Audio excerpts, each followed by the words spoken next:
Assalamualaikum warahmatullahi wabarakatuh. Perkenalkan, nama saya Luna Zima Rumaisyah dengan NPM 202043501540. Di sini saya akan mensimulasikan program aplikasi saya untuk tugas akhir saya dengan berjudul Aplikasi Sistem Pakar untuk mendiagnosa penyakit gigi dan mulut menggunakan metode forward chaining berbasis web. Oke, selanjutnya saya akan menjelaskan awal mula alur aplikasi saya dari login ke logout. Berikut ini adalah tampilan awal aplikasi saya. Ditampilkan di tampilan awal aplikasi saya akan mulai masuk ke menu beranda terlebih dahulu. Di menu beranda ada beberapa menu, yaitu menu mulai diagnosis, selanjutnya ada menu edukasi, dan selanjutnya ada menu login. Di menu beranda, kalian bisa pilih menu sesuai kebutuhan masing-masing, dan untuk tampilan awal aplikasi saya dapat diakses publik ter- eh, oleh publik tanpa login terlebih dahulu.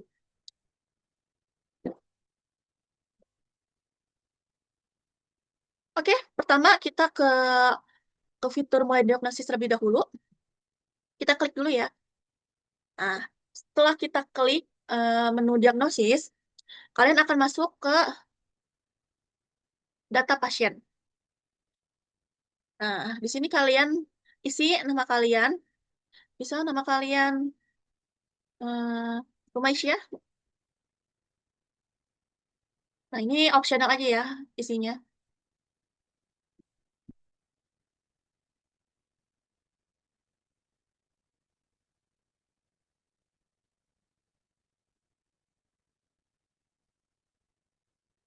2000, 2000, 2000 misalnya. Nah, setelah kalian isi tanggal lahir, jangan lupa isi nomor telepon. Nah, habis isi nomor telepon, kalian juga isi alamat kalian.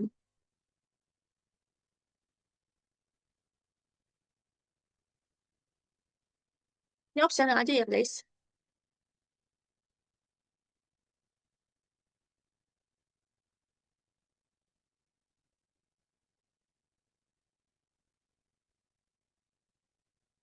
Nah, setelah itu kalian sudah mengisi data pasien, kalian bisa ke menu ke selanjutnya, pengisian selanjutnya. Di sini kalian akan eh, apa ya, mencari list gejala-gejala apa yang kalian rasakan. Di sini juga bisa mencari gejalanya, misalnya kalian mau cari gigi berantakan atau tuh kan ada gigi berantakan, gigi berubah warna. Nah, itu akan memudahkan kalian untuk mencari gejala. Atau bisa juga langsung tanpa tanpa kalian mencari, ini ya bisa lihat di sini banyak pilihannya. Kalian tinggal tinggal checklist saja apa yang kalian rasain atau keluhan yang kalian rasain, kalian checklist aja di sini.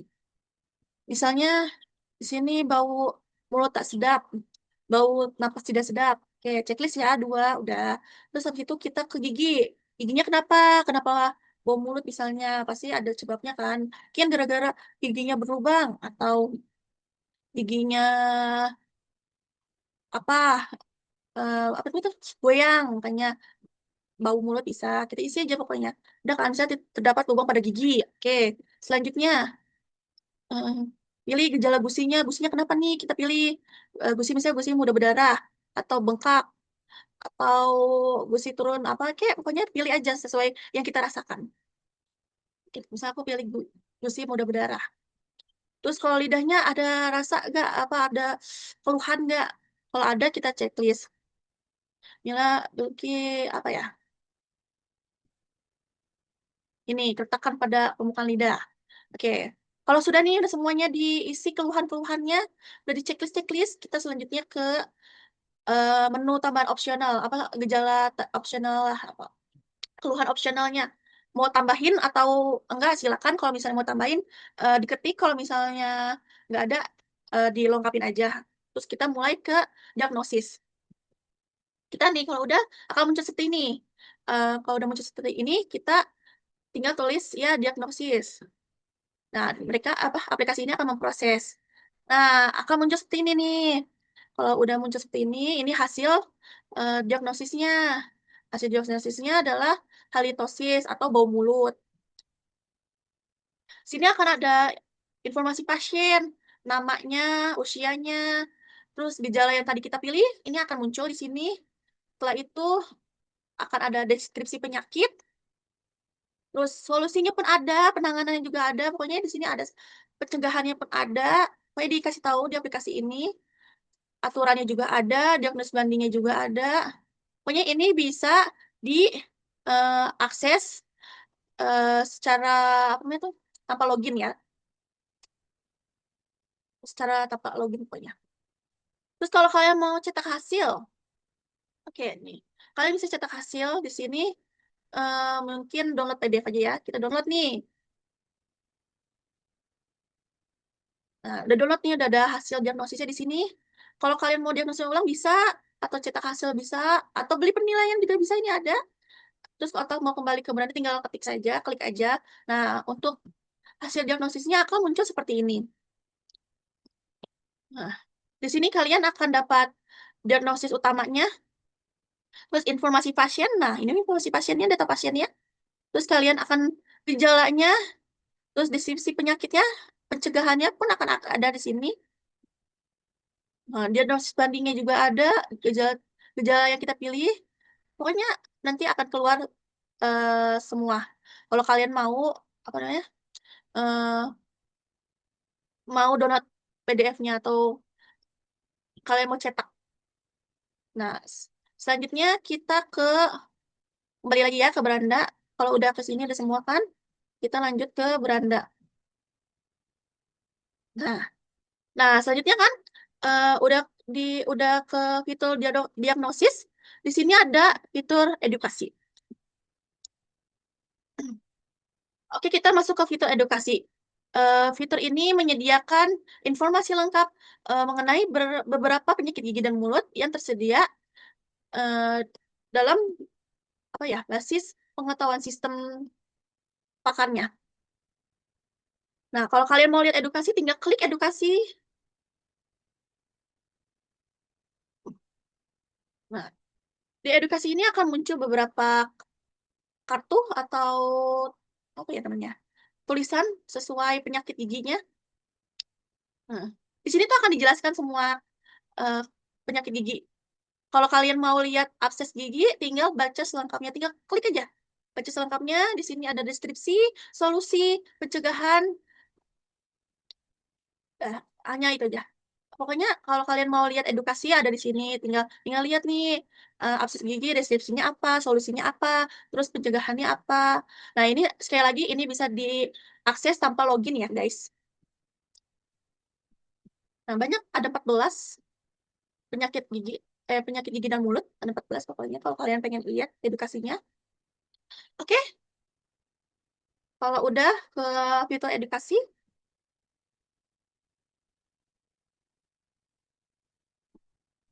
selanjutnya kita balik lagi ke beranda ya, guys. Oke, di beranda kalau sudah ke fitur edukasi, selanjutnya kita ke fitur login. Baik, selanjutnya tadi kita kan klik fitur login kan yang ada di sebelah sini. Fitur login itu eh, akan melakukan pengisian username dan password password pengguna admin sebelum mengakses panel administrasi aplikasi. Nah, di sini kita username kita apa? Admin misalnya. Passwordnya apa? Terus ini cuma bisa diakses oleh admin aja ya, guys. Habis itu kita klik login. Oke. Oke, selanjutnya kalau kita sudah login, kalian akan melihat tampilan seperti ini. Selanjutnya kita sudah ada di menu dashboard. Dashboard. Eh, di sini merupakan halaman utama setelah saya berhasil login admin. Di halaman ini menampilkan beberapa ringkasan informasi dan statistik aplikasi secara keseluruhan. Di halaman ini terdapat eh, beberapa menu. Yang pertama, di sini akan ada tampilan total pasien, terus eh ini total pasien itu jumlah pasien yang terdaftar ya guys. Terus ini ada diagnosis harian, jumlah diagnosis yang dilakukan. Terus ini ada antriannya. Terus ini ada pendingnya itu jumlah diagnosis yang menunggu persetujuan untuk ke tahap selanjutnya. Selanjutnya kita akan ada gambaran diagram. Oh, diagramnya seperti ini. Terus ini juga akan muncul diagnosis terbarunya tuh tadi kan kita udah masukin tuh, muncul tuh tanggalnya, statusnya, diagnosis dia masih menunggu ya guys. Makanya tadi ada ini apa namanya? Pending approval kayak menunggu ke tahap selanjutnya itu apa. Oke. Setelah itu kan setelah itu habis kita ke menu dashboard, kita akan ke menu master data. Master data ini guys, master data kita klik penyakit. Nah, di menu master data kita akan ke halaman penyakit. Di menu penyakit ini hanya bisa diakses oleh admin atau dokter untuk menambah dan mengedit atau menghapus mengedit atau apa ya, menambah, mengedit atau menghapus menu ini juga bisa dilihat satu satu di tab penyakit. Misalnya kayak gini guys. Misalnya kita mau tambah penyakit bisa, tapi ini sesuai sama dokternya ya. Nah, ini. Misalnya ada penyakit apa yang lain yang belum ada di sini bisa ini sesuai sama pemberitahuan dokter aja. Guys. Ini yang diakses oleh admin aja. Nah, bisa tambahkan penyakit. Terus juga kalian bisa lihat ini. Bisa dihapus juga ini kalau mau hapus apa penyakitnya, kode penyakit apa nama penyakitnya atau apa bisa dihapus. Ini untuk kita lihat misal mau lihat penyakitnya. Kita pencet ya, guys. Nah, di sini akan muncul data penyakitnya, guys. Oh, data penyakitnya seperti ini. Terus kalau mau diedit bisa, mau dihapus bisa, mau ditambah juga bisa. Tapi sesuai sama penyakit yang ada ya, guys. Dan itu bisa cuma diakses oleh dokter dan admin saja. Ini juga bisa dicetak, diekspor, diimport, pokoknya bisa lah ini.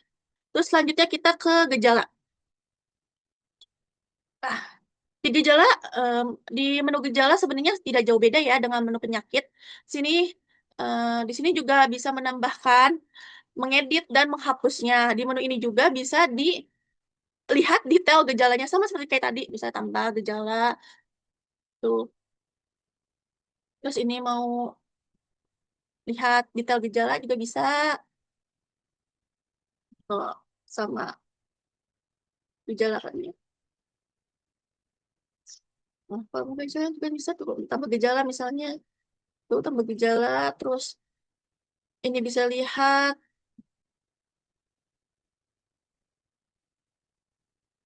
gejala, terus habis itu bisa diedit juga, bisa dihapus juga. Nah, guys, seperti ini tampilannya. Kalau penyakit seperti ini tampilannya. Nah, sama tambah penyakit misalnya, tambah penyakit, terus bisa diedit, bisa dihapus, bisa dilihat juga sama kayak tadi. Nah, kayak gini guys. Nah, selanjutnya kita ke menu aturan atau rules. Di menu atau aturan rules merupakan hasil dari inputan penyakit dan gejala dengan menggunakan metode forward chaining. Di sini juga dapat menambahkan, mengedit, dan menghapus sesuai diagnosa yang ada. Di menu ini bisa juga lihat detail aturannya. Sama sebenarnya nggak jauh beda sama apa tadi menu menu penyakit dan menu gejala. Di sini bisa tambah aturan. Nah, kayak gini guys, bisa simpan, bisa batal. Terus habis itu bisa hapus, bisa edit, bisa dilihat ini juga. Nah, ini detail aturannya seperti ini contohnya. Tuh, bisa editkan. Tapi tetap harus sesuai sama dokter ya guys. Dan harus sama adminnya, pokoknya sesuai sama kliniknya, mau ditambahnya seperti apa. Oke. Dan selanjutnya dari setelah dari halaman master data kita ke halaman klinik. Halaman kliniknya guys, di sini ada pasien, hasil diagnosis, antrian, laporan. Oke, kita ke menu apa ya? Ke menu pasien dulu ya guys. Oke. Selanjutnya kan kita ke halaman klinik. Di tampilan halaman klinik ada menu menu pasien, menu pasien. Hmm, Menu fitur pasien digunakan admin untuk mengolah data pasien, pasien klinik yang ada. Terus menu fitur pasien digunakan admin untuk mengolah data pasien klinik.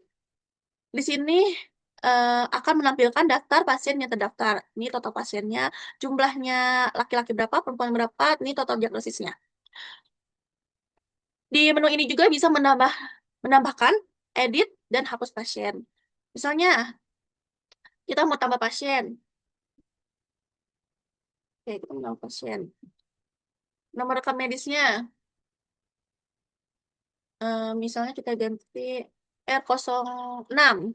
06 ya guys. Terus pilih perempuan, nama pasien. Ini optional ya guys. Hanya kita tulis Rumeisya, tanggal lahir 30/08/2020. Nah, misalnya, gitu kan, usia 5 tahun. Otomatis ya guys, ini langsung isi. Terus nomor telepon jangan lupa. Oke, jangan lupa alamatnya.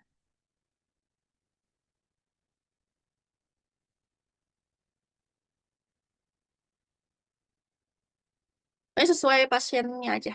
Kan kita data pasiennya.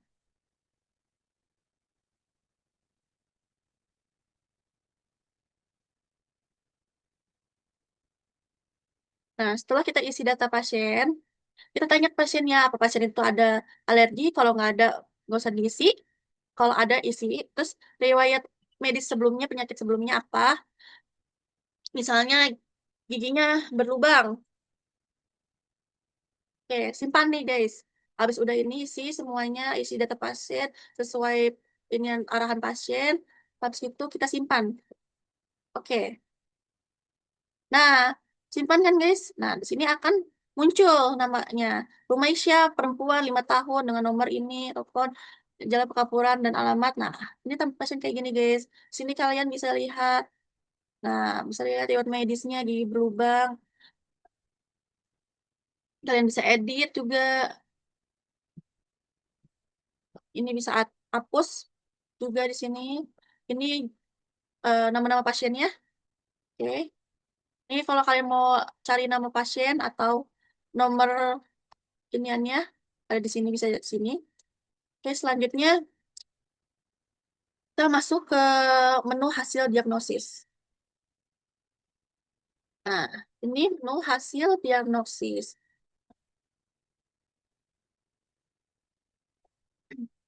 Di menu ini merupakan hasil lengkap diagnosis para pasien. Setelah melakukan proses diagnosis yang akan ditampilkan beberapa nama pasien, yang akan ditampilkan itu ada beberapa nama pasien. Eh, dan di sini juga admin bisa mempersetujui, menolak atau menghapus pasien jika tidak sesuai. Di filter ini juga bisa apa ya, mencetak ulang hasil diagnosis pasien.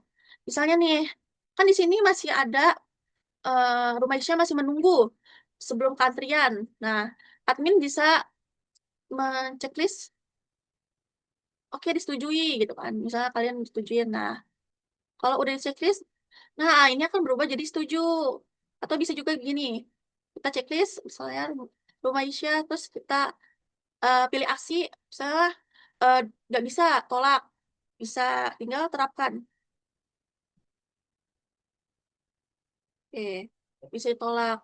Kayak gitu guys. Atau karena udah terlanjur tadi dia, udah terlanjur dipilih aksinya, setujui, jadi nggak bisa ditolak ya guys, karena udah setuju. Nah, kalau udah kita lihat juga bisa. Nah, ini detail diagnosisnya, guys. Nah, Rumaisya, nomornya, teleponnya, usianya, tanggal, diproses pada, terus deskripsinya, solusinya, pencegahan, gejala, dan aturan terpenuhnya. Pokoknya ini ada semua. Kalian juga bisa hapus.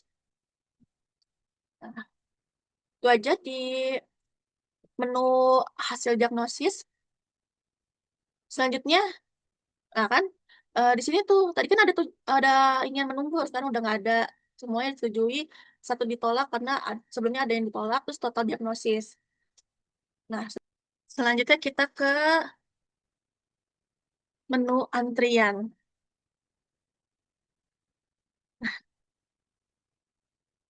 Untuk di menu antrian, admin harus menambahkan pasien ke dalam antrian baru untuk mendapatkan nomor dan selanjutnya akan mendapatkan penanganan oleh dokter yang ada. Kita pilih antrian baru. Misalnya nama pasiennya siapa ya? Adinda. Terus ini nomor teleponnya ini bisa keluarnya gigi berlubang, gusi berdarah. Oke. Terus dokternya dokter Bayu misalnya. Kita simpan. Oke, masuk antrian baru. Setelah itu, habis dari habis sudah ngisi semuanya, tambah antrian baru, Adinda akan masuk ke sini. A002 antri Adinda, gigi berlubang. Statusnya masih menunggu dokter Bayu. Nah, kalau misalnya mau cetak tiket, bukan tiket ya, cetak kartu, tinggal cetak nih, cetak kartunya. Nah, Dinda, nomor antriannya segini, oleh dokter Bayu. Oke, kembali. Ini tentang antriannya, menunggunya satu, belum dipanggil, berlangsung, selesai. Nah, Adinda ada di menunggu. Jadi kalau misalnya itu tinggal panggil, nanti masuk ke, nah, menunggu udah nggak ada kan? Dipanggil. Terus sampai akhirnya menu berlangsung. Nanti yang di atas itu berubah jadi ke menu berlangsung. Habis itu lagi terus tuh udah selesai selesai kontrol, saya dipanggil selesai kontrol. Nah, bakal masuk ke mana yo? Ke selesai. Dah, pas itu selesai deh, selesai kontrol dan lain-lain. Selesai antrian dipanggil oleh dokter perawat yang ada di klinik tersebut. Oke, selanjutnya kita masuk ke menu laporan. Di menu laporan digunakan untuk melihat dan mengekspor data penting dalam bentuk laporan yang ada. Ini laporannya ya guys. Ini laporan. Laporan 30 hari, 7 hari, bulan ini. Di sini ada diagnosisnya, pasien barunya, totalnya, kesepakatan dokternya, ada lengkap pokoknya, kata-kata kuasa, akurasi sistem. Pokoknya di sini ada gambarannya. Di sini ada diagramnya juga, ada top 5 penyakit paling sering. Ini ada gender yang sering datang. Terus habis itu status approvalnya juga ada, setuju atau tidak atau ditolak. Di breakdown per gendernya juga ada. Terus ini akurasi pasien juga ada, distribusi usia pasien juga ada. Performa antrian juga ada. Total antrian selesai dilayani, dibatalkan. Nah, ada semua kan guys. Ini breakdown penyakitnya. Nah, semuanya laporan-laporan yang ada dari aplikasi yang di sini. Oke, setelah itu habis dari menu laporan, kita ke menu manajemen user. Sebenarnya kalau manajemen user ini cuman kayak isi tambah user barunya siapa, misalnya dokternya siapa, admin siapa lagi, tulis nggak tambah. Nah, nanti akan keluar seperti ini, tambah nama lengkap user, terus minimal passwordnya apa, bisa isi. Oke, nah itu untuk ini ya, namanya, untuk manajemen user. Selanjutnya kita ke menu terakhir, yaitu menu logout. Di menu logout, kita tinggal klik saja, terus akan kembali ke halaman utama, yaitu beranda. Nah, nah, kita tinggal klik logout, setelah itu kita akan keluar ke menu awal, yaitu beranda. Seperti ini, balik lagi ke sini ya. Oke, itu aja penjelasan aplikasi saya. Kurang lebihnya mohon maaf. Bila ada kesalahan dalam pengucapan, mohon maaf. Wassalamualaikum warahmatullahi wabarakatuh. Terima kasih.